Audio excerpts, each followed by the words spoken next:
ভারত সরকারের যুব বিষয়ক ও ক্রীড়া মন্ত্রকের স্বশাসিত সংস্থা মেরা যুবা ভারত দক্ষিণ দিনাজপুর জেলা যুব কার্যালয়ের ব্যবস্থাপনায় জেলার যুবক যুবতীদের নিয়ে 29 ডিসেম্বর সোমবার থেকে 31 ডিসেম্বর বুধবার পর্যন্ত 3 দিনব্যাপী future youth leaders boot camp অনুষ্ঠিত হতে চলেছে।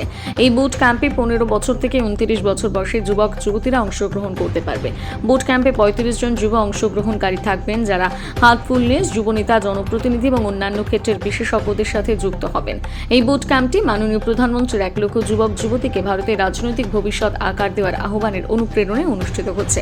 3 দিনব্যাপী আবাসিক future youth leaders boot camp Balurghat Dipali নগরের নেতাজি স্পোর্টিং ক্লাবের 3য় তলে অনুষ্ঠিত হবে। 3 দিনব্যাপী ফিউচার ইউথ লিডার্স বুট ক্যাম্পের বিষয় সরাসরি শুনে নেব মেরা যুবা ভারত দক্ষিণ দিনাজপুর জেলা যুব কার্যালয়ের আধিকারিক সৌরভ বর্মনের কাছ থেকে।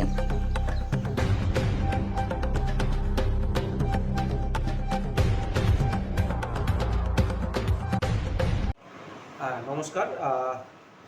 আমাদের মাই ভারতের পক্ষ থেকে পশ্চিমবঙ্গের সবকটা জেলাতেই বুট ক্যাম্প অনুষ্ঠিত হচ্ছে এবং আমাদের দক্ষিণ দিনাজপুর জেলাতেও বালুরঘাট শহরে এই বুট ক্যাম্প আয়োজিত হচ্ছে 29 তারিখ থেকে 31 তারিখ অবধি ডিসেম্বরের।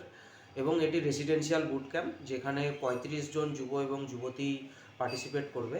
এবং এই বুট ক্যাম্পের মেন উদ্দেশ্যই হলো যে আমাদের ইউথদের মধ্যে যে লিডারশিপ কোয়ালিটি আছে সেই কোয়ালিটিটাকে নার্চার করা এবং তাদের মধ্যে যে পোটেনশিয়ালটা আছে সেই পোটেনশিয়ালকে সঠিক পথে চ্যানেলাইজ করা, যেন তারা দেশের জন্য একজন প্রকৃত নাগরিক এবং তার এলাকার জন্য যেন পথপ্রদর্শক হতে পারে।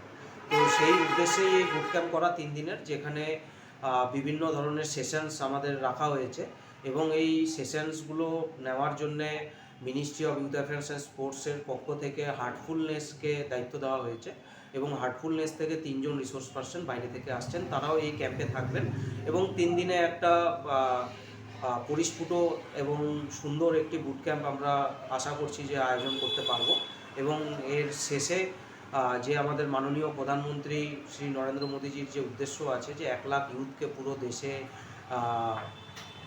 যারা নন পলিটিক্যাল ব্যাকগ্রাউন্ড থেকে যে ইউথরা বিলং করে তাদেরকে পলিটিক্সে নিয়ে আসা এবং তারা যেন দেশকে একটি নিরপেক্ষ রাস্তা দেখাতে পারে, যাতে দেশের ভবিষ্যৎ আরও উজ্জ্বল হয় এবং বিকশিত ভারতের যে উদ্দেশ্য আছে 2047-এ সেটি যেন পরিপূর্ণ হয়। ধন্যবাদ।